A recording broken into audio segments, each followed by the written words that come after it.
Good morning and welcome back to the Dunton Homestead. A couple days ago I started with a garden update, covered our raised beds, most of our raised beds, my herb garden, my in-ground herb garden, as well as the ones I have in pots. Today I wanted to show you what was going on in what we used to call the upper garden and the lower garden. Now that we have some additions, I'm not sure if we'll change the names or if we do, if they'll even stick. My son said that I should call the gardens, like name each garden after a president, but I'm not sure I'm gonna do that. Last year I wrote myself a note at the end of last year's planner to remind myself not to start any plants, any seedlings until March, because they get too leggy, they get unhealthy looking, and just slow your roll, Kath. Don't start too early. Well, I sort of listened to that. I didn't start them in January. I did start a few at the end of February and then in March. In March, I purchased a Seed Time. The website's called Seed Time, a planting calendar, which when I got into it and started planning, I realized that I did in fact plant some of my things too early, and few things I was a little bit behind on. So going forward next year, I'm going to use that same planner and do exactly what it says. This is the area that we have always called the upper garden since we got it established. Last fall was the first time we had put down ground cloth to try and cut down on the weeds. Probably one of the most expensive but most well worth it investments I've made in the garden. Now that I've gone forward with the ground covers, I don't see myself ever going back. When I started planting out my seedlings that I had started the end of February, middle of March, I was kind of planting them around out of things that I had pulled out. This fall I had brassicas, so as I was pretty sure nothing else was going to come from those brassicas, I started planting in.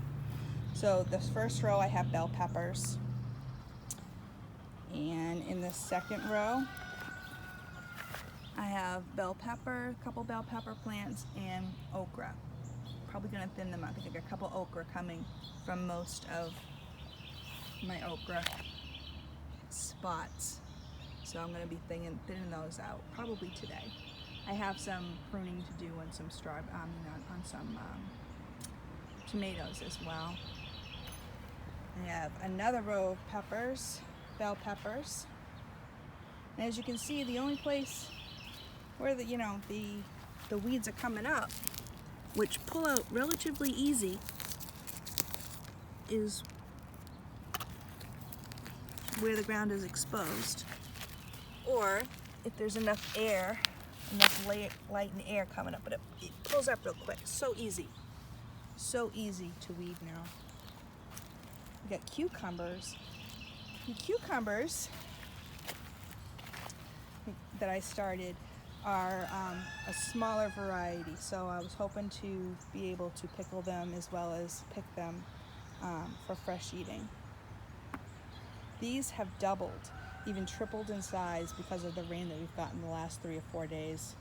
It's amazing the difference. Even though we're watering with spring water, it's amazing the difference when we just get a drenching rain.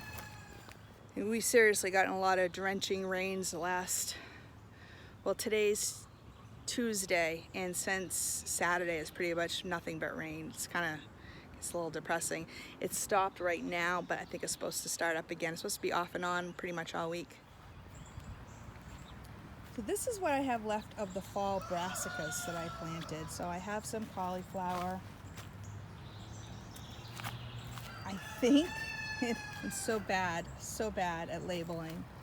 I think these are Brussels sprouts.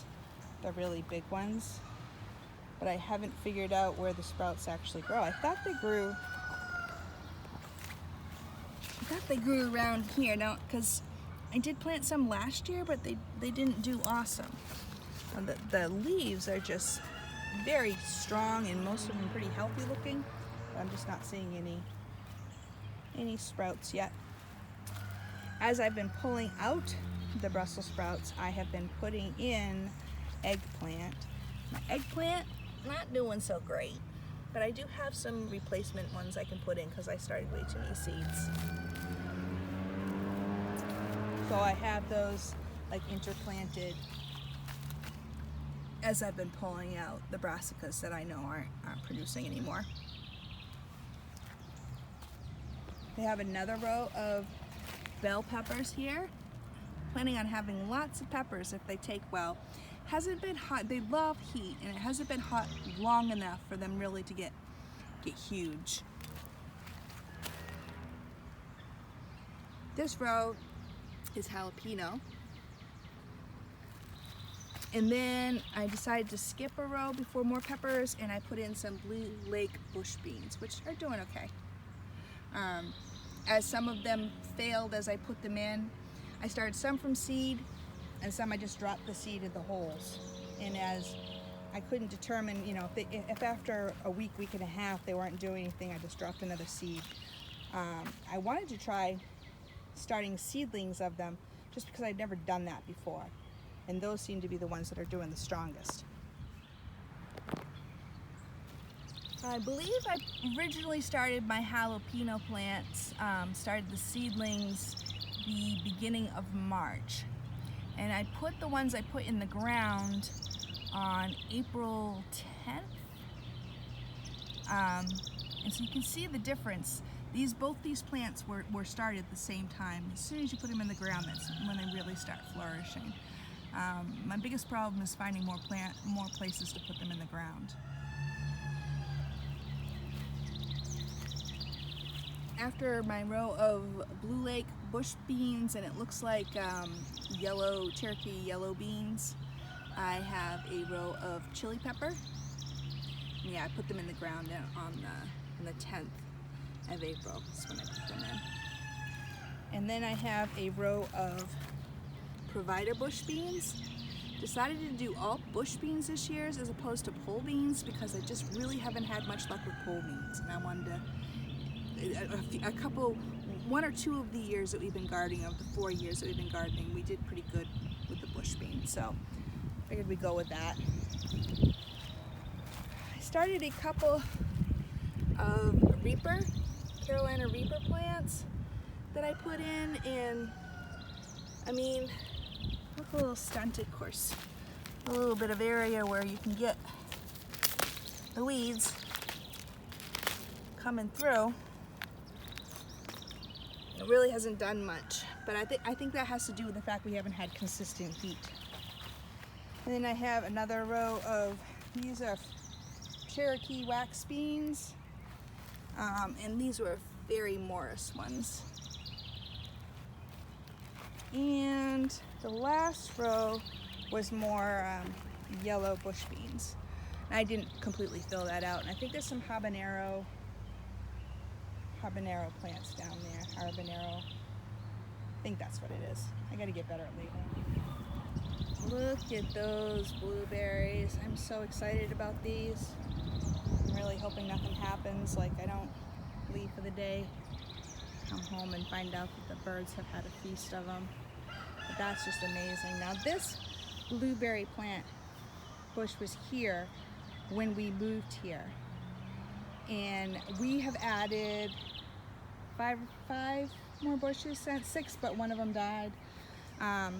So like the second year we were here, I added this one here, that one. There was one further down the hill, and all of them, even the smallest one has blueberries on it, which is very cool. Another one here. This one I added this year. I don't think it's the same kind of blueberry. I got it from a different store. I got it from a grocery store, Lidl grocery store, where I've been grocery shopping. But I'm really excited for the fresh blueberries and blueberry jam. I'm not sure what's growing here. Some type of squash, possibly a pumpkin, because we had pumpkins and squashes down this end of the garden that trailed down the hill last year. We're gonna try to let it grow, see what happens. And of course, wherever a sunflower pops up that's not inconvenient, we go ahead and keep it. I started a ton of calendula plants, and you will see them probably spotted various places throughout all the gardens. I was just wanting to bring in the pollinators and the beneficials and make things pretty. And that's my first flower. The area that we called the lower garden last year, well, it was the last 2 years it almost just made me want to give up gardening. The weeds were so bad. It was a constant struggle just to keep up on it. But as I said earlier, we made the investment in the ground cover, and I think I'm gonna love it. So this is what we have been calling the lower garden. The big difference between this year and last year is last year we had started all of the tomato plants on this side and worked like halfway over, and then on the other side we had our peppers, and a little bit lower we had sweet potatoes. None of it really thrived. This year I decided that I was going to get all different kinds of tomato seeds compared to what I got last time. Now, I only planted 4 different kinds of tomatoes, but I didn't want to get the same ones as I got last year. So I did some research and was specifically looking for tomatoes that are successful in hot and humid climates. What would happen is everything would start blooming, and we'd start getting tomatoes would start turning color. We'd start picking, and everything was over with by like the beginning of July, because they would die out either from disease or they'd be cracking, they'd be infested with aphids and every other insect that there is. So I wanted to look for something that was specifically known to be successful in southern hot climates. And so what I came up with was the Amish paste, which is primarily for the sauces and stuff that I'm going to be making. A tomato that I've never tried before called Eva Purple. It has been around since the 1800s and is known to be very successful. It's a slicing tomato, but it's also good in sauces and pastes and such. And the other slicing tomato that I got is called, it's either Druzba or Druzba. And it's the same. It's the same. It's only been around since 1995, I guess. All of them are heirloom. All the seeds that I use were heirloom, so that if they work out, I can save them and have success going on. So I'm hoping that that's how it will all work out. And the fourth one that I did is cherry tomato. I don't remember off the top of my head, I can't think of the specific kind it was, but it was also an heirloom variety.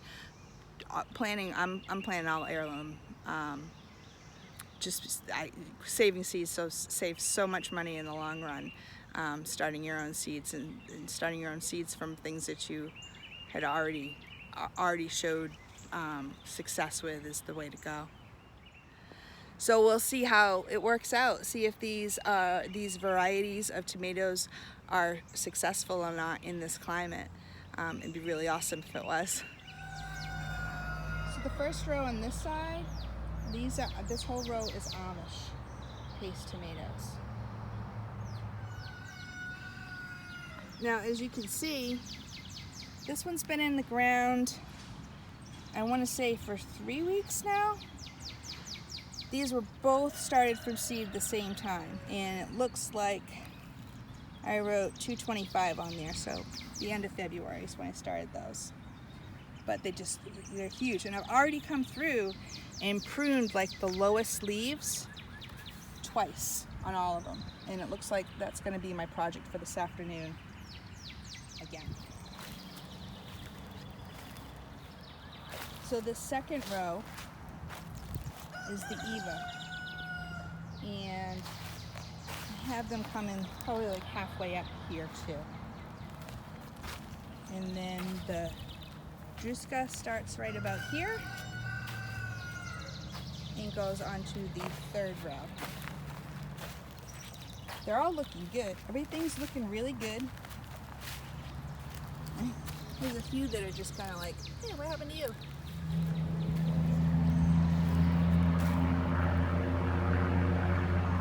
And then the last one, I had the cherry tomatoes. I did put calendula at the end, one end anyway, of each row. I believe these are all jalapenos that I put in last week or the week before. They have not been in the ground as long. It looks like some of them might not have taken too. So 2 more rows of peppers down here. Hopefully be very heavy in peppers. And then I had a couple spots I put some more beans.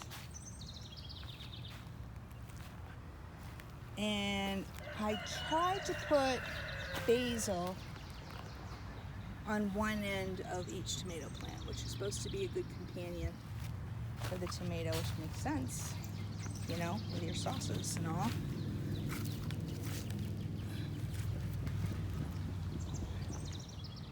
Basil is another plant that likes it hot, so as it gets hot, what is that I see over there? Look, it's a flower. So excited. We're gonna have tomatoes. I'm really excited. I planted peas up on the trellis, whereas the last few years we had been doing beans. And I was just gonna say that we've had lots of flowers and that's exciting, but what's even more exciting? Pea pods. Oh, this is awesome.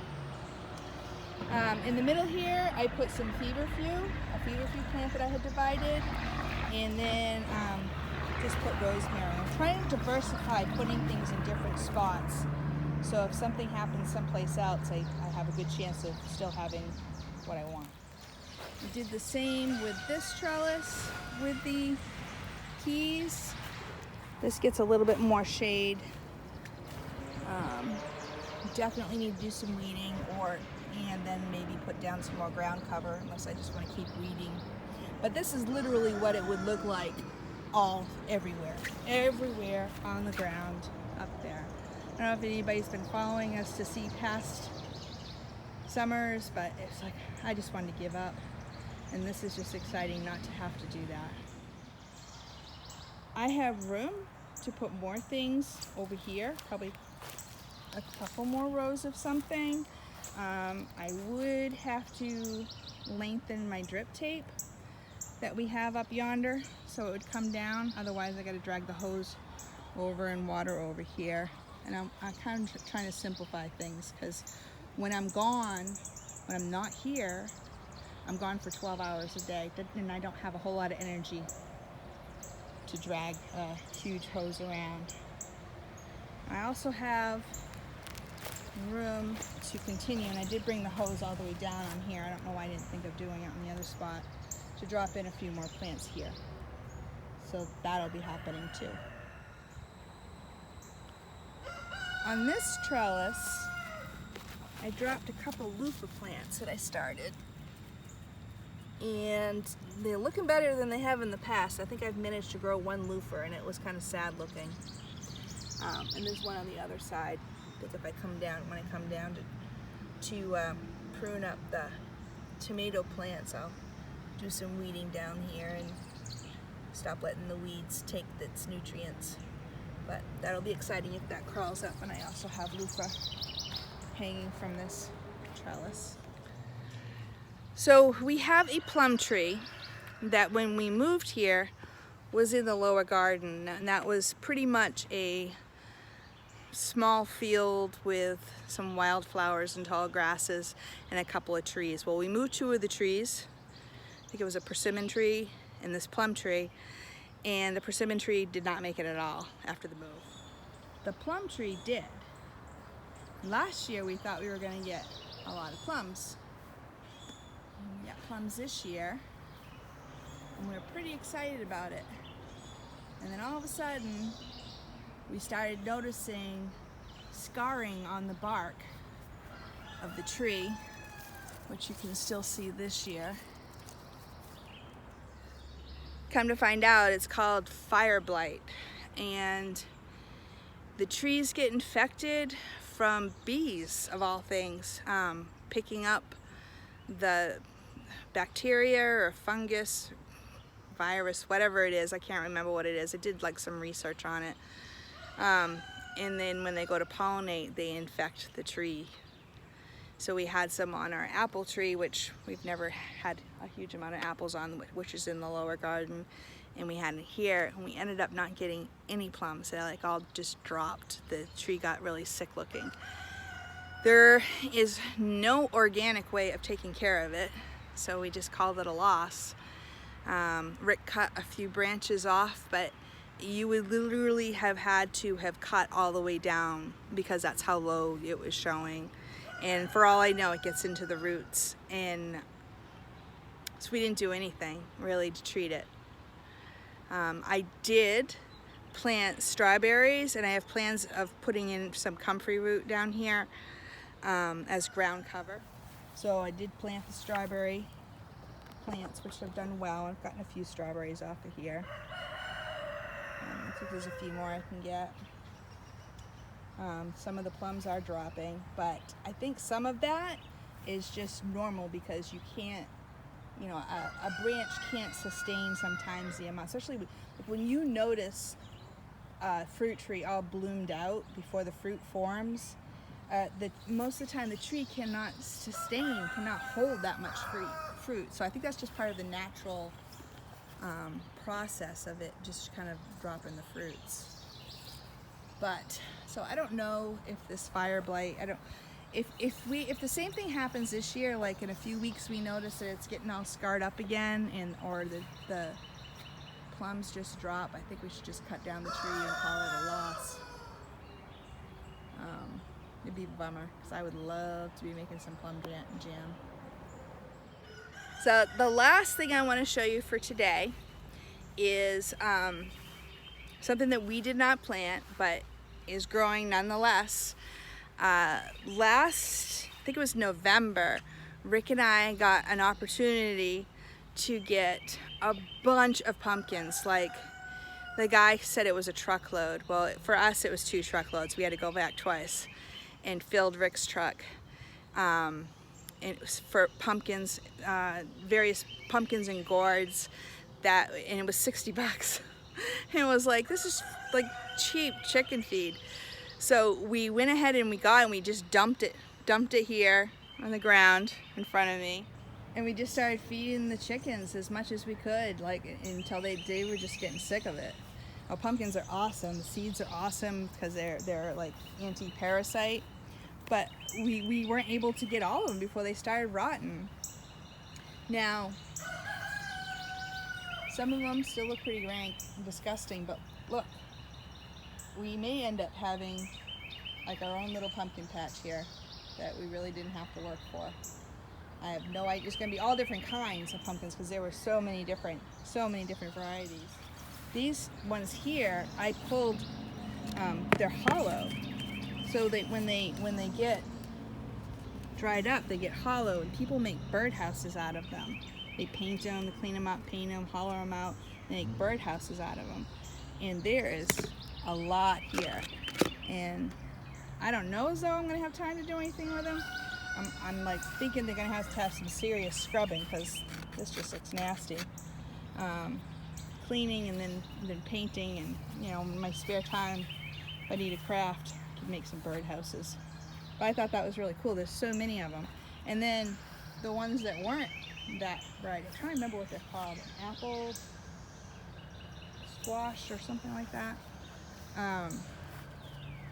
You know, we're just gonna mow around it, see what happens. I haven't showed you any chickens lately. We have 2 that we're keeping separate from the rest of them. So these 2 girls are by themselves in here.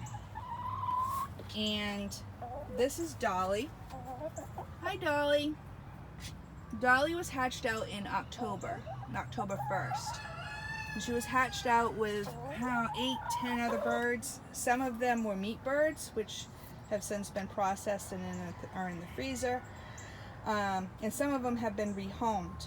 The lady that came to get the ones that were rehomed, she only wanted 2. She didn't want 3, which made us sad because Dolly was left alone. And we put Dolly in with the other chickens, with the other layers, and they were mean to her. So I separated her out because I just couldn't stand seeing her get beat up anymore. And so she was by herself for a while. This is Broody Betty. Broody Betty, you need some fresh water. Let me get you some fresh water. I will fix that for you in just a minute. Broody Betty. Now, she was in with the other girls. I was watching her waste away. I'd go collect eggs and I'd have to pick her up off of 14 eggs. And I guess when they get broody, they do not lay any more eggs. They barely get up to eat and drink for themselves. I could see the comb. Her comb was so pale looking.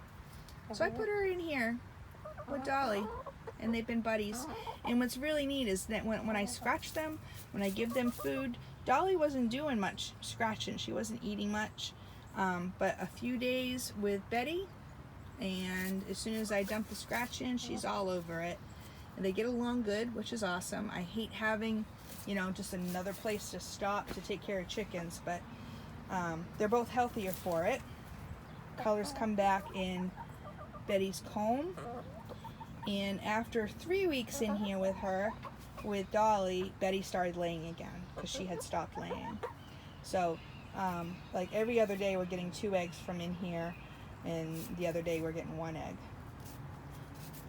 Dolly's been a pretty consistent layer, haven't you, girl? Yeah.